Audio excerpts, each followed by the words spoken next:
Kozi hizi zote tutakufundisha ukiwa hapo hapo ulipo. Hapa tunataja tu baadhi ya kozi hizo. Kozi ya kwanza ni Introduction to the Bible, kuitambua Biblia ama utangulizi wa Biblia. Tutafundisha kwa lugha ya Kiswahili, usijali. Ambapo katika kozi hii kitu cha kwanza tunachoangalia ni Biblia ni nini hasa, definition and origin of the word Bible. Biblia ilipatikana vipi? Dunia iliwezaje kuipata Biblia? How we got the Bible. Yes, jua kwamba Biblia imepitia kwenye rapsha nyingi mpaka leo tunaweza kuwa nayo bado. Jinsi ambavyo Mungu ameilinda, imepitia kwenye visa vingi sana. Vyote hapo tutaviangalia, lakini jambo la tatu ni jinsi ambavyo vitabu 66 vya Biblia vilivyopatikana, ule mchakato wa canonization of the Bible, jinsi ambavyo ulifanyika mpaka vitabu 66 vinavyoiunda Biblia leo vikapatikana. Jambo la 4 ni nini hasa ambacho kinaipa Biblia mamlaka, authority of the Bible. Ni nini kinachoifanya Biblia iwe na mamlaka? Lakini jambo la 5, je, Biblia imeweza kugusa jamii na historia? Hilo ni jambo muhimu sana. Kama Biblia ni neno la Mungu aliye hai, maana yake ni lazima iwe imefanikiwa, imeweza kuigusa jamii na historia. Impacts of the Bible on the society and the entire history. Sasa jambo lingine tutajifunza kwenye hii kozi ni ushahidi gani wa kisayansi na kihistoria unaoipa Biblia kuaminika kama neno la Mungu, reliability of the Bible. Hapa tutakupitisha kwenye shahidi nyingi, ushahidi mwingi wa kisayansi na kihistoria ambao unaifanya Biblia hata mbele ya macho ya wanasayansi iwe reliable. Jambo lingine ni jinsi ambavyo Biblia imepangwa, how is the Bible organized, na mwisho jinsi ya kuisoma Biblia kwa mafanikio, how to study the Bible effectively. Kama kuna kozi tamu ambayo mimi ninaipenda ni pamoja na hii ambayo inaitwa Apolojia na maadili ya Ukristo, Apologetics and Christian Ethics. Hii ni kozi ambayo huwa inajibu yale maswali ambayo huwa yanaulizwa na ulimwengu, lakini hasa pia kwa wale wanaopinga Biblia, wanaopinga uwepo wa Mungu. Hii ni kozi ambayo huwa inapata fursa ya kujibu kitaalam na kiweledi sana. Kumbe Biblia ina majibu ambayo hatukuwahi kufikiria kwamba yapo, jinsi ambavyo Biblia inakubaliana na maelezo ya wanasayansi kuhusu mwanzo wa ulimwengu, anavyoelezea singularity, expansion of the universe, hizo cosmological arguments. Kwa kweli kumbe wanasayansi wamekuwa wakifanya kazi kubwa sana ya kuithibitisha Biblia pasipo wao kujua, nadhani au wanajua, lakini maelezo yao yamekuwa yakithibitisha sio tu kwamba uwepo wa Mungu, lakini pia kuthibitisha maandiko. Kwa hiyo tutaangalia hizo cosmological issues, tutaangalia singularity, lakini pia tutaangalia jinsi ambavyo wanasayansi wamekuwa wakikubali ya kwamba ulimwengu haukujitokea wenyewe, haukujiumba wenyewe. Wamekuwa wakiamini kwamba kuna akili iliyo nje ya ulimwengu huu kabisa ambayo ndio imehusika katika kuumba huu ulimwengu. Sasa hiyo akili wao huwa wanaita intelligent designer, sisi tunaita ni Mungu. Lakini pia wanasayansi wanakubali ya kwamba, na wanasisitiza ya kwamba hakuna chochote kile ambacho kipo katika huu ulimwengu ambacho hakina sababu. Kwa mfano, wanapotufundisha kuhusu fine tuning of the universe, yaani jinsi ambavyo ulimwengu umejipanga kikamilifu, kwamba ukamilifu huu lazima una sababu, teleology. Pia kuna ile hoja ya existential argument ambapo wanasayansi wanakubali kwamba hakuna kitu chochote kilichopo katika ulimwengu huu ambacho kinaweza kutosheleza tamaa ya ndani ya mwanadamu. Wanaamini kwamba hii tamaa ambayo haiwezi kutoshelezwa na mambo yaliyoko kwenye ulimwengu, haijalishi utajiri namna gani mwanadamu, hata kama awe tajiri kiasi gani, awe na kila kitu katika ulimwengu huu, bado kuna njaa tu ambayo iko ndani yake ambayo inamfanya tu aendelee kutafuta na kujisikia mtupu. Wanasayansi wanasema kwamba ili mwanadamu atosheke, anahitaji kitu ambacho kipo nje ya ulimwengu huu, na hicho kitu sisi tunaamini ya kwamba ni ushirika na Mungu milele. Alright? Hapa kuna kozi nyingine muhimu kweli kweli ambayo inaitwa hermeneutics, yani ni kanuni 10 ambazo zinakuwezesha wewe kutafsiri maandiko kwa usahihi ili uweze kuitumia Biblia kwa uhalali. Maana swala sio tu kwamba unatumia Biblia, lakini unaitumia vipi. Kanuni ya kwanza inaitwa kanuni ya utii, yani principle of obedience. Kutokuweka gari mbele ya punda ili asukume, badala yake kuweka nyuma ili avute. Umeelewa hiyo? Wataalamu wengine wanatumia sentensi hiyo, ama kwa maneno rahisi, kutokuweka wazo lako mbele ya neno la Mungu ili usukume neno la Mungu, badala yake kuweka wazo lako nyuma ya neno la Mungu ili neno la Mungu ndio likuvute wewe. Alright, kanuni ya pili inaitwa uvuvio, inspiration. Matumizi makuu matatu ya kila andiko. Kila andiko ambalo unaliona kwenye Biblia linaangukia kwenye mojawapo ya matumizi hayo. Kanuni ya tatu inaitwa muktadha, yes, principle of context. Kanuni nyingine inaitwa yaliomo, content. Kanuni ya urahisishaji, simplification. Kanuni ya upatano, hapa tunapatanisha yale maandiko ambayo huwa yanaonekana kwamba yanapingana. Kanuni nyingine inaitwa kanuni ya maagano, kujua uhusiano uliopo kati yetu sisi wa Kristo na Agano la Kale, ama kutofautisha Agano la Kale na Agano Jipya. Kanuni nyingine inaitwa kanuni ya ufalme, jinsi ya kutafsiri ahadi za Mungu kwenye Biblia. Hii hapa ni muhimu sana, ili wakati mwingine unapoingia kwenye majaribu, wewe ambaye ni mcha Mungu, unapoumwa pengine, au pengine unakosa mahitaji muhimu, ukafikiri kwamba ahadi za Mungu zina matatizo. Sasa jinsi ya kutafsiri ahadi za Mungu kwenye Biblia, lakini pia jinsi ya kutafsiri mifano ya Yesu, na jinsi ya kutafsiri unabii katika Biblia.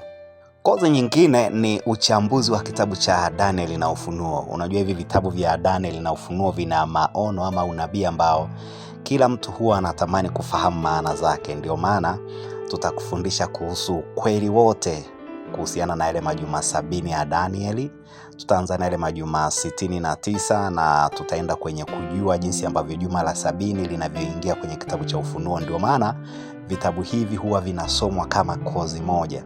Lakini kuna kitu kingine muhimu sana ambacho utajifunza kwenye kozi hii, ni kuhusiana na ile gap theory, yani nadharia ya pengo, ambayo inaficha kipindi cha kanisa ambacho hakuna nabii hata mmoja wa Agano la Kale alifanikiwa kuona hiki kipindi ambacho tupo sasa hivi. Lakini pia tutakufundisha kujua ratiba yote ya matukio ya siku za mwisho wa dunia baada ya juma la 70. Kwa kifupi, haya yote ni yale yanaitwa eschatological events, kujua ratiba yote ya matukio ya siku za mwisho.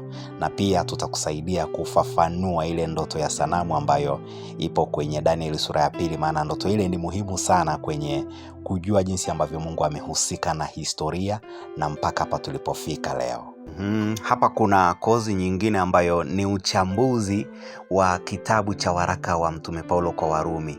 Kwa wale ambao hawajui, hiki hapa ni kitabu ambacho kina upekee kwa sababu Mtume Paulo alipata nafasi ya kufafanua kwa weledi kuhusu theolojia ya Ukristo, theolojia ya wokovu. Tofauti na alipoandika barua zingine, alikuwa akiandika akitatua tatizo fulani kwa wale ambao walikuwa anawaandikia, lakini waraka huu alikuwa huru kufafanua Ukristo kwa namna ya kipekee kabisa. Ndio maana waraka huu ndio unaojibu maswali karibu yote, maswali yote makubwa na magumu yanayohusiana na wokovu. Kwa mfano, kwenye kozi hii tutaangalia Paulo alikuwa anamaanisha nini anaposema kuhesabiwa haki bure, justification.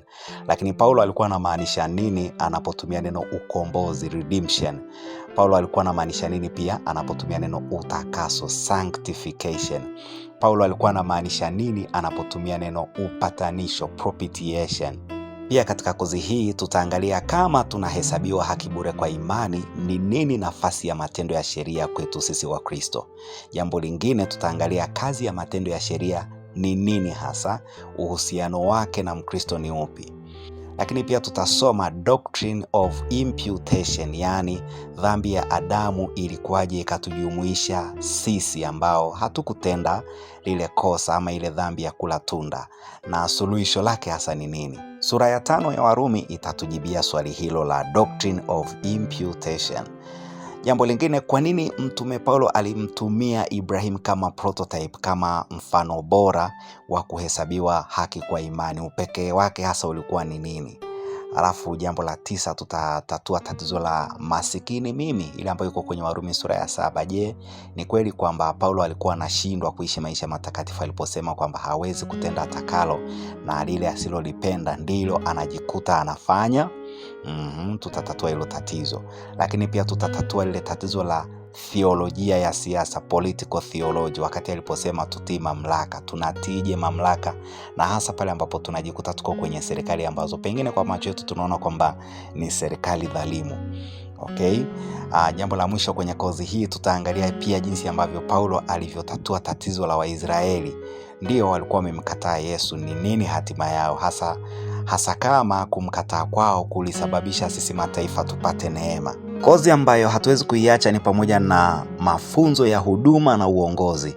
Kitu cha kwanza katika kozi hii tunaangalia maana ya wito halisi na karama za Mungu. Alafu pia tunaangalia njia za kugundua wito wako, lakini pia namna ya kuuendeleza. Jambo la tatu ambalo ni muhimu ni kuelewa maana ya uongozi, lakini kwa jicho la Kristo. Alafu kingine, tabia muhimu na za lazima kwa kiongozi, hasa kiongozi wa kiroho. Jambo la tano, namna ya kukabiliana na changamoto za uongozi. Alafu jambo la sita, namna ya kuhubiri kwa matokeo mazuri. Jambo la saba, namna ya kufundisha kwa matokeo mazuri. Kuna tofauti kati ya kuhubiri na kufundisha. Homiletics ni moja ya kozi muhimu, ufundi wa hotuba ama ufundi wa kuandaa mahubiri, ambapo kwenye kozi hii tunaangalia kujua umuhimu wa tabia na sifa za mhubiri kwanza kabla ya mahubiri yake. Lakini jambo la pili, tunaangalia kanuni za kuzingatia unapokuwa madhabahuni ukihubiri. Kuna vitu vya kufanya na kuna vitu ambavyo hupaswi kufanya. Lakini jambo la tatu, tutajua sifa za ujumbe bora ambao unaleta mabadiliko. Pia kwenye kozi hii tutajifunza namna ya kupangilia ujumbe. Pia tutaangalia makosa 4 hivi 5 ambayo mhubiri yeyote anapaswa kuyaepuka kabisa kwenye ujumbe wake. Kuna kozi kama hii hapa ya maisha ya Yesu na huduma yake, ambapo katika kozi hii tutakufundisha kuelezea historia na utimilifu wa unabii wa maisha ya Yesu Kristo, kujua kwa nini Yesu alizaliwa horini, ni nini maana ya kinabii ya yeye kuzaliwa horini, na ni nini maana ya kinabii ya ujio wa mamajusi. Pia tutajua sababu na maana ya ubatizo wa Yesu, lakini pia tutaelewa aina za miujiza ya Yesu na maana zake. Katika ile miujiza ambayo Yesu alikuwa anaifanya, iko katika makundi kadhaa na ni nini maana zake. Pia tutajua mafundisho makuu 5 ya Yesu, yani katika mafundisho yote ambayo Yesu alifundisha, mafundisho yake makuu 5 hasa yalikuwa ni nini. Pia tutachambua ile hotuba ya mlimani na zile baraka 8, yani Beatitudes. Kama utakumbuka, hii hotuba ya mlimani ambayo inapatikana kwenye Mathayo sura ya 5, 6 na 7 ndio hotuba muhimu kabisa ambayo inaujenga Ukristo, inaujenga msingi wa Ukristo. Na mwisho tutaangalia maana ya kifo na ufufuo na kupaa kwa Yesu Kristo. Yes, ni ukweli usiopingika ya kwamba moja ya kanuni ambazo zinaweza zikakuwezesha ama zikakusaidia wewe kuisoma Biblia na kuielewa, sio tu kuielewa bali ikawa hata tamu kwako, ni pamoja na kuhakikisha kwamba kabla hujasoma Biblia kama unavyoisoma siku hizi, ni kuhakikisha kwamba kila kitabu unachokisoma hakikisha kwanza umejua yale maswali kadhaa yako kama 5 hivi. Swali la kwanza ni nani aliandika hicho kitabu ambacho unakuwa unakisoma? Ni nani alikiandika? Lakini swali la pili ni nani aliandikiwa hicho kitabu? Ni akina nani ama ni nani aliandikiwa hicho kitabu? Alafu swali la tatu, hao walioandikiwa hicho kitabu au huyu aliandikiwa hicho kitabu, watu walioandikiwa hicho kitabu ni watu wa wapi? Waliokuwa na tamaduni gani? Walikuwa na matatizo gani? Necha yao hasa kimaisha kwa ujumla ilikuwa ni watu wa namna gani?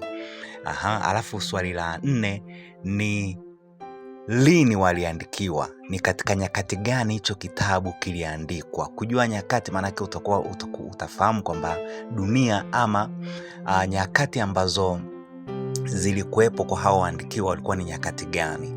Lakini swali la mwisho ni kwamba ni kusudi gani ama ni sababu gani, kusudi la kuandikwa hicho kitabu. Yani huyu mwandishi wakati anawaandikia hao ambao alikuwa anawaandikia alikuwa anakusudia nini, ni nini mada yake kuu ama kusudi lake kuu la kuandika hicho kitabu.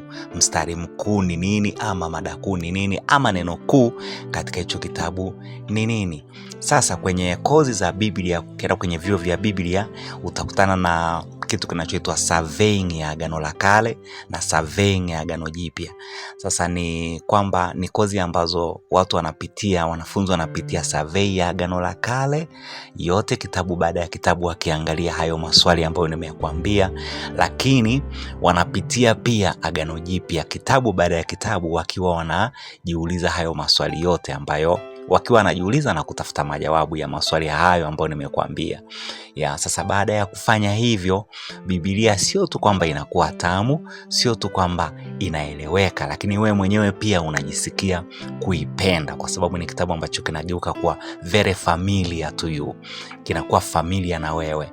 Okay, karibu sana. Sisi hapa tunafanya kazi hiyo ya kukupa kozi kama hizi online. Sasa hizi hapa ni kozi baadhi tu, bado kuna kozi kama historia ya kanisa. Tunafahamu historia ilivyo ya kuvutia, ilivyojaa mambo mengi mazito.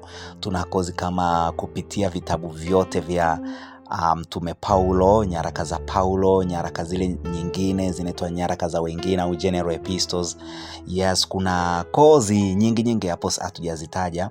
Zote hizi hapa tutazisoma ndani ya miezi 6 ukiwa unalipa shilingi 30,000 tu kwa mwezi, kwa kila mwezi. Najua wengi wanatamani kwenda vyuo, lakini kwa bahati mbaya hawana nafasi, wako bize na huduma na kazi, hawawezi kuacha familia. Wengine wanaweza kupata nafasi, lakini hawawezi kupata ile gharama kubwa ya kwenda chuo. Sasa usikate tamaa ukafikiri kwamba ndio imekuwa mwisho. Kuna huduma kama hizi ambazo zinakufikishia elimu ile kwa ubora wa hali ya juu kabisa ukiwa hapo ulipo. Wasiliana na sisi kwa hiyo namba ambayo unaiona hapo, tutakupa maelekezo, tutajibu maswali yote ambayo bado unayo. Na kozi ya kwanza tunaitoa bure, uone na upate ile experience ya jinsi ambavyo huwa tunafanya.